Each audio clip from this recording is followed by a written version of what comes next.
21 August grenade হামলা মামলার appeal বিভাগের রায় বৃহস্পতিবার। তারেক রহমান সহ বিবাদীদের খালাসের বিরুদ্ধে আপিল করেছিল রাষ্ট্রপক্ষ। রোহিঙ্গা সংকট সমাধানে আসিয়ানের সহযোগিতা চাইলেন প্রধান উপদেষ্টা। বাংলাদেশ, চীন ও আসিয়ান দেশগুলোর সমন্বয়ে সম্মেলনের প্রস্তাব দিল এপিএইচআর। নির্বাচনে প্রার্থী হতে পারবেন না ফেরারি আসামিরা। ইসির প্রস্তাব আইন মন্ত্রণালয়ে। বিতর্কিত কর্মকর্তাদের রাখা হবে না নির্বাচনী দায়িত্বে, জনপ্রশাসন সচিবের তথ্য। সেপ্টেম্বরেই হবে ডাকসু নির্বাচন। আপিল বিভাগের রায়। ভোট বানচালের নীল নকশা চলছে, বৈষম্য বিরোধীদের অভিযোগ। 3 দিন নয়, শুধু ভোটের দিনই ছুটি। দেখছিলেন ক্রাউন সিমেন্ট সংবাদ শিরোনাম। বহুল আলোচিত 21 আগস্ট গ্রেনেড হামলা মামলার আপিল বিভাগীয় রায় বৃহস্পতিবার। এই মামলায় বিএনপির ভারপ্রাপ্ত চেয়ারম্যান তারেক রহমান ও সাবেক স্বরাষ্ট্র প্রতিমন্ত্রী লুৎফুজ্জামান বাবর সহ সব বিবাদীর খালাসের রায়ের বিরুদ্ধে আপিল করেছিল রাষ্ট্রপক্ষ। প্রধান বিচারপতি ড. সৈয়দ রেফাত আহমেদের নেতৃত্বাধীন আপিল বেঞ্চ এই রায় ঘোষণা করবে। এর আগে গত 21 জুলাই পর্যন্ত সর্বমোট 6 দিন এই মামলার আপিলে শুনানি হয়। গত 1 ডিসেম্বর বহুল আলোচিত 21 আগস্ট গ্রেনেড হামলা মামলায় যাবজ্জীবন কারাদণ্ডপ্রাপ্ত তারেক রহমান ও মৃত্যুদণ্ডপ্রাপ্ত সাবেক স্বরাষ্ট্র প্রতিমন্ত্রী লুৎফুজ্জামান বাবর সহ সকল আসামিকে খালাস দেয় হাইকোর্ট। বিচারিক আদালতের রায় বাতিল করে বিচারপতি এ.কে.এম. আসাদুজ্জামান ও বিচারপতি সৈয়দ এনায়েত হোসেনের সমন্বয়ে গঠিত হাইকোর্ট বেঞ্চ এই রায় ঘোষণা করে। 2018 সালের 10 অক্টোবর বিচারিক আদালতে সাবেক স্বরাষ্ট্র প্রতিমন্ত্রী লুৎফুজ্জামান বাবর ও বিএনপি নেতা আব্দুস সালাম পিন্টু সহ 19 জনের মৃত্যুদণ্ড দেন। একই সঙ্গে তারেক রহমান সহ 19 জনের যাবজ্জীবন কারাদণ্ড দেওয়া হয়। বিভিন্ন মেয়াদে কারাদণ্ড দেওয়া হয় অন্যান্য 11 জন আসামিকে। 2004 সালের 21 আগস্ট আওয়ামী লীগের কেন্দ্রীয় সমাবেশে ভয়াবহ গ্রেনেড হামলাটি চালানো হয়। বাংলাদেশ, চীন ও আসিয়ানভুক্ত দেশগুলোর সম্পৃক্ত করে রোহিঙ্গা সংকট সমাধানে একটি আন্তর্জাতিক সম্মেলন করার প্রস্তাব দিয়েছে দক্ষিণ পূর্ব এশীয় দেশগুলোর সাবেক ও বর্তমান আইন প্রণেতাদের platform ASEAN parliamentarians for human rights APHR. বুধবার রাষ্ট্রীয় অতিথি ভবন যমুনায় প্রধান উপদেষ্টা অধ্যাপক ড. মোহাম্মদ ইউনূসের সঙ্গে এপিএইচআর এর একটি প্রতিনিধি দল সাক্ষাৎ করে এই প্রস্তাব দেয়। এপিএইচআর সহ সভাপতি ও মালয়েশিয়ার সাবেক সংসদ সদস্য চার্লস সান্তিয়াগো বলেছেন, রোহিঙ্গাদের জন্য তহবিল গঠনে আসিয়ান নেতৃত্বাধীন প্রচেষ্টার পাশাপাশি রোহিঙ্গা সংকট সমাধানে আসিয়ান, বাংলাদেশ, চীন ত্রিপক্ষীয় উচ্চ পর্যায়ের রাজনৈতিক সম্মেলন করা উচিত। এ সময় রোহিঙ্গা সংকট সমাধানে আসিয়ানের সহযোগিতা চান প্রধান উপদেষ্টা। একই সাথে বাংলাদেশকে এই আঞ্চলিক সংগঠনের সদস্য হিসেবে অন্তর্ভুক্তিরও আহ্বান জানিয়ে তিনি বলেন, বাংলাদেশ আসিয়ানের খাত ভিত্তিক সংলাপের সহযোগী হতে চাইলেও আসিয়ানের অংশ না হওয়াতে রোহিঙ্গা ইস্যুটি আসিয়ানের আলোচনায় ওঠানো যাচ্ছে না। অথচ এটি বাংলাদেশের জন্য অত্যন্ত গুরুত্বপূর্ণ, কারণ এই সংকট সমাধান করা প্রয়োজন। বাংলাদেশের কারখানাগুলোর উন্নত কাজের পরিবেশের প্রশংসা করেছেন শ্রম বিষয়ক জাপানি সংসদীয় প্রতিনিধি দল। বুধবার রাষ্ট্রীয় অতিথি ভবন যমুনায় প্রধান উপদেষ্টা অধ্যাপক ড. মোহাম্মদ ইউনূসের সাথে শুভেচ্ছা সাক্ষাতে এই প্রশংসা করেন তারা। এ সময় জাপানের সাংবিধানিক গণতান্ত্রিক দলের মহাসচিব এবং হাউস অব কাউন্সিলর্সের সদস্য মিচিহিরো ইশিবাশি বলেছেন, বাংলাদেশের শ্রমিক পরিবেশ উন্নত হয়েছে, এটা অবশ্যই স্বীকার করতে হবে, তবে আরও অগ্রগতির এখনও সুযোগ রয়েছে। এ সময় ইশিবাশি ইপিজেড-এর ভেতরে ও বাইরে কারখানাগুলোতে তাদের পরিদর্শনের অভিজ্ঞতাও শেয়ার করেন। জানান, জাপানি কোম্পানিগুলো বাংলাদেশের অবকাঠামো এবং অন্যান্য খাতে আরও বেশি বিনিয়োগ করবে। এ সময় প্রধান উপদেষ্টা জাপানকে বাংলাদেশের বিশ্বস্ত বন্ধু হিসেবে উল্লেখ করে দেশটির সহযোগিতার জন্য ধন্যবাদ জানান। বিএনপি চেয়ারপারসন বেগম খালেদা জিয়ার সাথে সৌজন্য সাক্ষাৎ করেছেন বাংলাদেশে নিযুক্ত ফ্রান্সের বিদায়ী রাষ্ট্রদূত মেরি মাসদুপুই। বুধবার রাত 9টায় গুলশানে বিএনপি চেয়ারপারসনের বাসভবনে সাবেক প্রধানমন্ত্রী বেগম খালেদা জিয়ার সাথে দেখা করেন ফ্রান্সের বিদায়ী রাষ্ট্রদূত। এ সময় বিএনপি স্থায়ী কমিটির সদস্য ড. আব্দুল মঈন খান ও ড. এজেডএম জাহিদ হোসেন উপস্থিত ছিলেন। ফরাসি রাষ্ট্রদূত বেগম খালেদা জিয়ার শারীরিক অবস্থার খোঁজখবর নেন এবং তার পরিপূর্ণ সুস্থতা কামনা করেন। আদালত ঘোষিত ফেরারি আসামি নির্বাচনে অংশ নিতে পারবেন না এমন বিধান আইনে যুক্ত করার প্রস্তাব করেছে নির্বাচন কমিশন। এছাড়াও না ভোট শুধু একক প্রার্থীর আসনে কার্যকর করা ও ফলাফল বাতিলে নির্বাচন কমিশনের ক্ষমতা পুনর্বহালেরও প্রস্তাব করেছে কমিশন।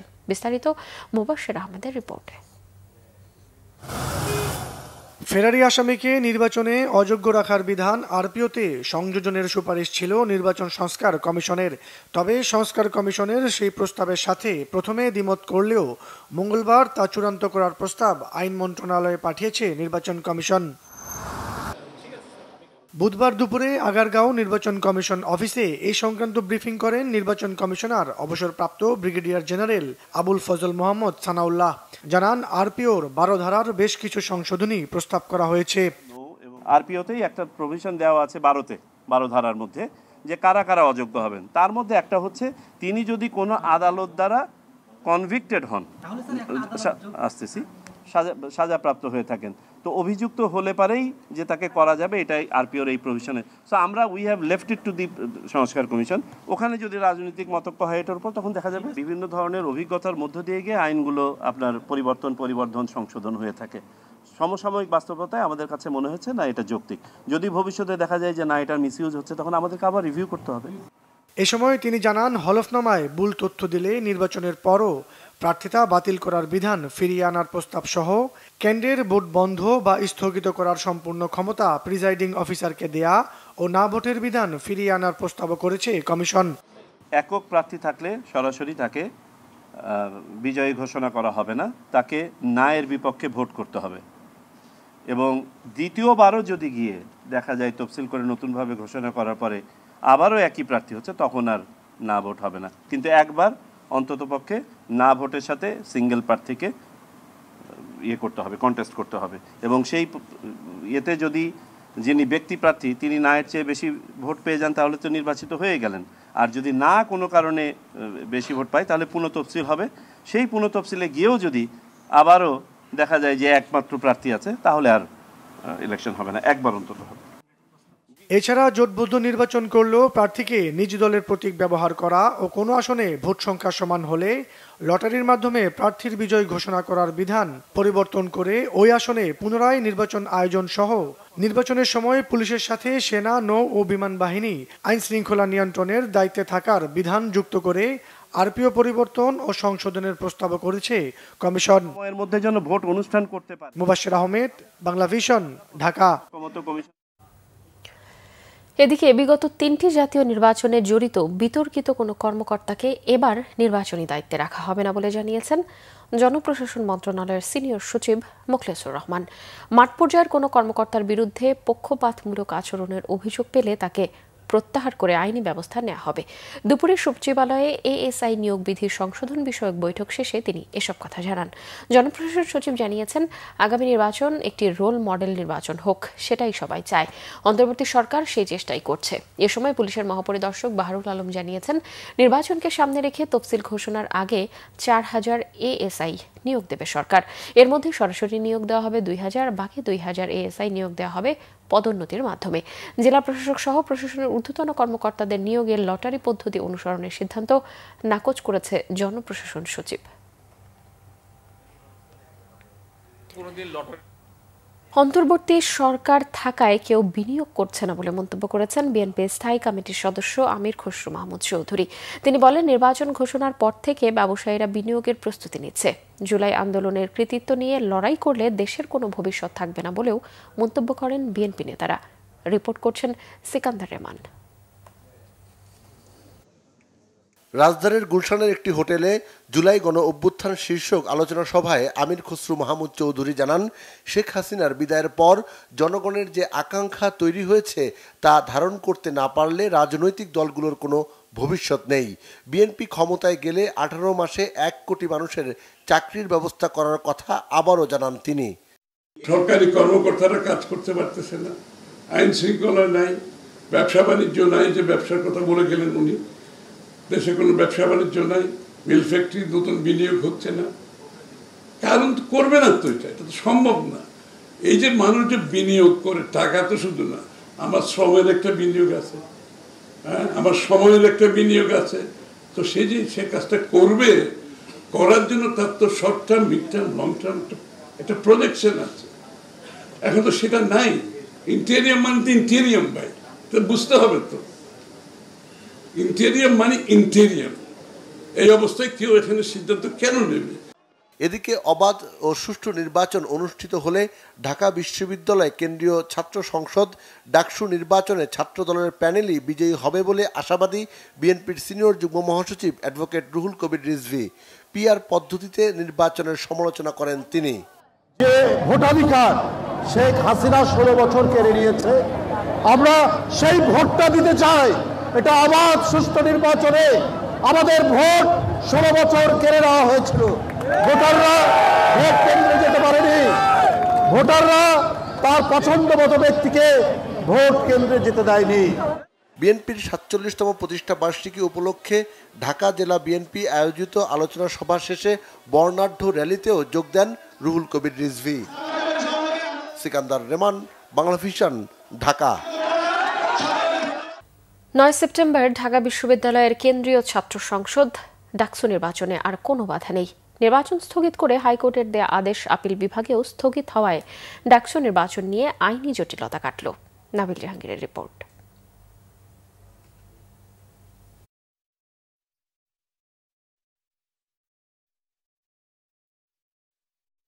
ডাকসু নির্বাচন নিয়ে আইনি জটিলতা শুরু হয় শিবির সমর্থিত জিএস প্রার্থী SM ফরহাদের প্রার্থিতা বাতিল চেয়ে করা একটি রিট আবেদনকে ঘিরে। ফরহাদ নিষিদ্ধ ঘোষিত সংগঠন ছাত্রলীগের পদে ছিলেন দাবি করে তার প্রার্থিতা চ্যালেঞ্জ করে হাইকোর্টে রিট আবেদনটি করেন অপরাজয় ৭১, অদম্য ২৪ মনোনীত মুক্তিযুদ্ধ ও গণ আন্দোলন বিষয়ক সম্পাদক BM ফাহমিদ আলম। প্রাথমিক শুনানি নিয়ে মঙ্গলবার বিকালে ৩০ অক্টোবর পর্যন্ত ডাকসু নির্বাচন স্থগিত ঘোষণা করে হাইকোর্ট। এর ৪৫ মিনিটের মধ্যে ঢাকা বিশ্ববিদ্যালয়ের আবেদনের পরিপ্রেক্ষিতে হাইকোর্টের এই আদেশ চেম্বার আদালতে স্থগিত হয়।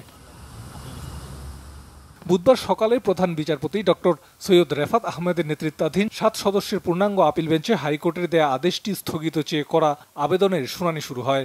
রিটকারীর আইনজীবী আদালতকে বলেন, ডাকসু নির্বাচন স্থগিত করার কোনো আবেদন তারা করেননি। সাবমিশনের প্রথমেই এটা আমি বলেছিলাম যে ডাকসুর ইলেকশন স্থগিত হবে, এটা আমরা চাইনি। শুধুমাত্র একটাই বিষয়, SM ফরহাদ বিবেচ্য বিষয় নয়। বিবেচ্য বিষয় হচ্ছে যে কেউ যেন নিষিদ্ধ ঘোষিত ছাত্রলীগের নির্বাচনে অংশ নিতে পারে। পরে ৩০ অক্টোবর পর্যন্ত হাইকোর্টের দেয়া আদেশ স্থগিত ঘোষণা করে আপিল বিভাগ। হাইকোর্ট বিভাগ যে ডাকসু নির্বাচনের উপর স্থগিতাদেশ দিয়েছিলেন, এটি অনারেবল জাজ ইন চেম্বার স্টে করে দিয়েছিলেন। আজকে বাংলাদেশের সর্বোচ্চ আদালত হাইকোর্ট ডিভিশনের আদেশের উপর স্থগিতাদেশ দিয়েছেন। বলেছি যে আসলে কখনোই উনি কোনোদিন ওই নিষিদ্ধ সংগঠনের সাথে জড়িত ছিলেন না। আদালত আমাদের এই বক্তব্য গ্রহণ করেছেন এবং আদালতের কাছে আমরা আবেদন করেছি এইগুলো বিষয়গুলো মোটামুটি ডিসপিউটেড কোয়েশ্চেন অফ ফ্যাক্ট এবং রিট পিটিশনটাই রক্ষণীয় না, এখানে রুলই ইস্যু হয় না। ফরহাদের প্রার্থিতা বাতিল চেয়ে হাইকোর্টে করা রিট আবেদনটির পরবর্তী শুনানি ৩০ অক্টোবর। নাবিল জাহাঙ্গীর, বাংলা ভিশন, ঢাকা। নির্বাচন বানচালের নীল নকশার ছক এঁকেছে ডাকসু নির্বাচন কমিশন, এমন অভিযোগ বৈষম্য বিরোধী গণতান্ত্রিক ছাত্র সংসদের। আর শিক্ষার্থীদের দাবির মুখে ঢাকা বিশ্ববিদ্যালয় শুধু ভোটের দিনই বন্ধ রাখার সিদ্ধান্ত নিয়েছে ডাকসু নির্বাচন কমিশন। এদিকে বিশ্ববিদ্যালয়ের এক ছাত্রীকে হুমকি দিয়ে আপত্তিকর স্ট্যাটাসের জন্য শিক্ষার্থী আলী হোসেনকে ৬ মাসের জন্য বহিষ্কার করা হয়েছে। রিপোর্ট সৈয়দ আব্দুল মুহিতের। উৎসব মুখর পরিবেশে ডাকসু নির্বাচন ঘিরে চলছে প্রার্থীদের প্রচারণা। ঢাকা বিশ্ববিদ্যালয়ের বিভিন্ন পয়েন্টে দাঁড়িয়ে ভোটারদের সমর্থন চাওয়ার পাশাপাশি প্রার্থীরা দিচ্ছেন নানা প্রতিশ্রুতি। ছাত্রদল, ছাত্র শিবির, বাম জোট, স্বতন্ত্র শিক্ষার্থী জোটের প্রার্থীরাও প্রচারণায় অংশ নেন। নির্বাচন সুষ্ঠু, নিরপেক্ষ ও অংশগ্রহণমূলক করতে কার্যকর পদক্ষেপ নেওয়ার দাবিতে chief returning officer doctor Mohammad জসিমউদ্দিনের সাথে সিনেট ভবনে বৈঠক করে ছাত্র দলের প্রার্থীরা। ডাকসু নির্বাচন 2025 সেটাকে সুন্দর, সুষ্ঠু, নিরপেক্ষভাবে অনুষ্ঠিত করার জন্য আমরা নির্বাচন কমিশনের সাথে আমাদের যে আলোচনা সেটা আমরা তুলে ধরেছিলাম আর কি। এদিকে ভোট কেন্দ্র পুনর্বিন্যাস করা সহ বেশ কয়েকটি দাবিতে মধুর ক্যান্টিনের সামনে সংবাদ সম্মেলন করে বৈষম্য বিরোধী গণতান্ত্রিক ছাত্র সংসদ। সংবাদ সম্মেলন করে আরো কয়েকটি প্যানেল। 9 তারিখে নির্বাচন, 10 তারিখেও তারা বিশ্ববিদ্যালয় বন্ধ রেখেছেন। পুরো একটা সপ্তাহে শুধুমাত্র একদিন ক্লাস, যার কারণে আমরা দেখতে পেয়েছি প্রথম বর্ষের শিক্ষার্থী যারা আছেন অনেক ভোটারই বাড়িতে চলে গেছেন। একটা পরীক্ষার হল, তার 2টা গেটে প্রবেশ করা যায়, তো সেই বিল্ডিং এ 3টা হলকে দেওয়া হয়েছে। তো সেই 3টা হল কোনোভাবে এটা ফিজিবল না সেখানে ঠিকঠাকভাবে ভোট দেওয়া। কেউ প্ল্যান ষড়যন্ত্র করতে পারে, কিন্তু ঢাকা বিশ্ববিদ্যালয়ের যে স্বতঃস্ফূর্ত শিক্ষার্থীদের যে রেসপন্স আমরা গতকাল এবং পরশু দেখেছি, যে রিয়াকশন দেখেছি, এই রিয়াকশন কিন্তু তৈরি করতে হয় না, এই রিয়াকশন অটো থাকবে। কারণ ডাকসু সবার আত্মার সাথে মিশে গেছে শিক্ষার্থীদের। ডাকসু যদি আপনি না দিতে চান, বানচাল করতে চান, আপনার অস্তিত্ব থাকবে না এখানে। ডাকসু হতে হবে, ষড়যন্ত্র করে কেউ পারবে না। ডাকসু টাইমলি হবে। ঢাকা বিশ্ববিদ্যালয়ের শিক্ষার্থীরা সবাই সমন্বিতভাবে একটা ব্যাপারে একমত, ডাকসু টাইমলি হতে হবে। চিফ নির্বাচন কর্মকর্তা জানালেন, ভোট কেন্দ্রে বুথ সংখ্যা ভোট গ্রহণের সময় বাড়ানো হচ্ছে, কেন্দ্রগুলো সিসিটিভির আওতায় থাকবে। ক্যারেক্টার অ্যাসাসিনেশন করার চেষ্টা হচ্ছে, চরিত্রহননের চেষ্টা চলতেছে। এই বিষয়ে আমরা আজকে কঠোরভাবে একটা বিজ্ঞপ্তি দিয়েছি। 8টা কেন্দ্রে 500টা বুথ হবে, সেখানে আমরা বাড়িয়ে 710টা করেছি। আমরা প্রতি ভোটারের জন্য 8 মিনিট সময় রেখেছি, 1 ঘন্টা সময় বাড়িয়েছি ভোটিং টাইম। 8টা থেকে বিরতিহীনভাবে 4টা পর্যন্ত ভোটিং চলবে। তার যে অপরাধ সেটি সে স্বীকার করেছে, আমাদের যে তদন্ত কমিটি সেখানেও স্বীকার করেছে। তো সেটি তো সেলে যাবে, আমাদের নারী নির্যাতন প্রতিরোধ যে সেল আছে সেলে যাবে। সেখান থেকেও রিপোর্ট আসার পরে সিন্ডিকেটে নিশ্চয়ই পরবর্তীতে সিদ্ধান্ত গ্রহণ করা হবে। প্রাথমিকভাবে এখন 6 মাসের জন্য তাকেবারে ইমিডিয়েটলি তাকে বহিষ্কার করা হয়েছে। 7 সেপ্টেম্বর পর্যন্ত প্রচারণা চালাতে পারবেন প্রার্থীরা। সৈয়দ আব্দুল মুহিত, বাংলা ভিশন, ঢাকা। রাজনৈতিক উস্কানিতে নারীরা সব ক্ষেত্রেই আক্রমণের শিকার হয় বলে অভিযোগ করেছেন নারী নেত্রী ও বিশিষ্টজনেরা। তারা বলেন, নারীদের অধিকার নিশ্চিতে নারী বিদ্বেষী রাজনৈতিক দল বা প্রার্থীকে আগামী নির্বাচনে বর্জন করতে হবে। আসমা আক্তার নূপুরের প্রতিবেদন। মঙ্গলবার সকালে রাজধানীর সিরডাপ মিলনায়তনে আন্তর্জাতিক সিডিও দিবস উপলক্ষে সংসদে নারীর কার্যকর ও ফলপ্রসূ প্রতিনিধিত্ব সংরক্ষিত নারী আসনে সরাসরি নির্বাচন শীর্ষক গোলটেবিল আলোচনা সভার আয়োজন করে সামাজিক প্রতিরোধ কমিটি। এতে যোগ দেন বিভিন্ন নারী অধিকার কর্মী, সংগঠন ও রাজনৈতিক নেতারা। বক্তারা বলেন, পুরুষতান্ত্রিক চিন্তাভাবনা থেকে বের হতে পারছে না রাষ্ট্র ব্যবস্থা। রাজনৈতিক রোষানলে নারীরা হয়রানিও হয় সব ক্ষেত্রে। গত 1 বছরে আমাদের নারী বিদ্বেষ আরো বৃদ্ধি পেয়েছে। নারীর উপরে নারীর খুব সংগঠিত পরিকল্পিতভাবে আমার মুক্ত সংস্কৃতি চর্চা থেকে শুরু করে যেখানে নারীর অংশগ্রহণ আছে সেগুলো আক্রমণের শিকার হয়েছে। নারীদের অধিকার নিশ্চিত করতে নারী ভোটারদের শক্ত অবস্থান জরুরি, আর নারী বিদ্বেষীদের বর্জন করতে হবে বলে মন্তব্য করেন তারা। নারী 3টা আসনে ইলেকশন করবে কিংবা 2টা আসনে ইলেকশন করবে, অথচ নামের সাথে সংরক্ষিত থাকবে। কেন নামের সাথে সংরক্ষিত থাকবে? কোনো পুরুষের নামের সাথে তো সংরক্ষিত থাকে না।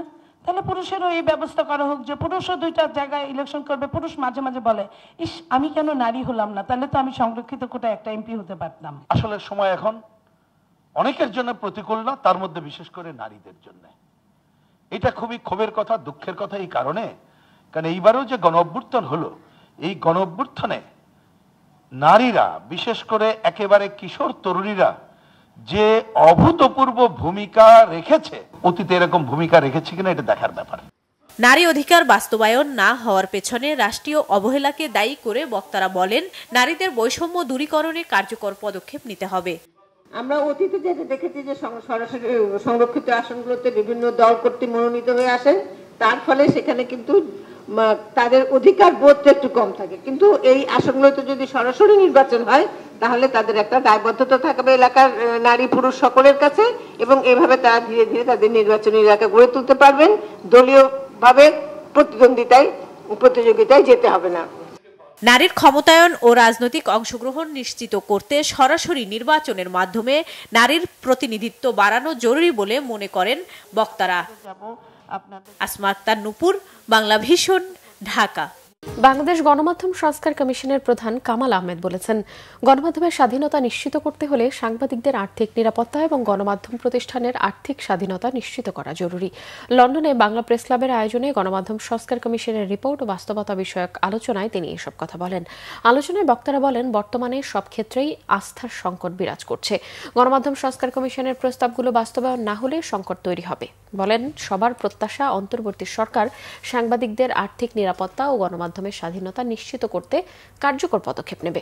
কামাল আহমেদ বলেন, মফস্বল থেকে রাজধানী পর্যন্ত বেশিরভাগ গণমাধ্যম কর্মী অর্থনৈতিক নিরাপত্তা অনিশ্চিত। ফলে অনেকেই মালিক পক্ষের স্বার্থে কাজ করতে বা বিকল্প আয়ের উৎস খুঁজতে বাধ্য হচ্ছেন, যা পেশাদারিত্বের নীতিকে ক্ষতিগ্রস্ত করছে। আলোচনায় গণমাধ্যম সংস্কার কমিশনের সুপারিশ বাস্তবায়নে বেশ কিছু গুরুত্বপূর্ণ প্রস্তাবও তুলে ধরা হয়। তাদের কোনো রিপোর্ট ছাপা হয়েছে, তাদের কোনো মতামত কলম ছাপা হয়েছে কিভাবে? আমরা আর্থিক সচ্ছলতা সাংবাদিকদের যেমন নিশ্চিত করার প্রয়োজনীয়তার কথা বলেছি এবং সেজন্য কি পদক্ষেপ নিতে হবে সেটাও সুপারিশ করেছি। একইভাবে গণমাধ্যম প্রতিষ্ঠান যাতে একটা টেকসই আর্থিক ব্যবস্থা গড়ে তুলতে পারে, ব্যবসায়িক মডেল গড়ে তুলতে পারে, সেটা কিভাবে করা সম্ভব সেটাও আমরা বলেছি। আমরা সাংবাদিকদের সাংবাদিকতার জন্যে যেন কোনো ধরনের হুমকি, হয়রানি, হামলা, মামলা এগুলোর শিকার হতে না হয়, সে কারণে সাংবাদিকতার সুরক্ষা আইনের কথা বলেছি। সংবাদ শেষ করব ক্রাউন 7 শিরোনামগুলো আরো একবার জানিয়ে। 21 আগস্ট গ্রেনেড হামলা মামলার আপিল বিভাগের রায় বৃহস্পতিবার। তারেক রহমান সহ বিবাদীদের খালাসের বিরুদ্ধে আপিল করেছিল রাষ্ট্রপক্ষ। রোহিঙ্গা সংকট সমাধানে আসিয়ানের সহযোগিতা চাইলেন প্রধান উপদেষ্টা। বাংলাদেশ, চীন ও আসিয়ান দেশগুলোর সমন্বয়ে সম্মেলনের প্রস্তাব দিল APHR। নির্বাচনে প্রার্থী হতে পারবেন না ফেরারি আসামিরা, ইসির প্রস্তাব আইন মন্ত্রণালয়। বিতর্কিত কর্মকর্তাদের রাখা হবে না নির্বাচনী দায়িত্বে, জনপ্রশাসন সচিবের তথ্য। সেপ্টেম্বরেই হবে ডাকসু নির্বাচন, আপিল বিভাগের রায়। ভোট বানচালে নীল নকশা চলছে, বৈষম্য বিরোধীদের অভিযোগ। 3 দিন নয়, শুধু ভোটের দিনই ছুটি। দর্শক, এই ছিল এখনকার মতো। পরের সংবাদ সকাল 7:30টায় দেখার আমন্ত্রণ রইল। এছাড়া বাংলাভিশন সংবাদ ও সংবাদ সংশ্লিষ্ট অনুষ্ঠান দেখতে ভিজিট করুন www.bbnews24.com ও facebook.com/banglavishnnews এবং সাবস্ক্রাইব করুন youtube.com/banglavishnnews। এখন সঙ্গে থাকায় ধন্যবাদ সবাইকে।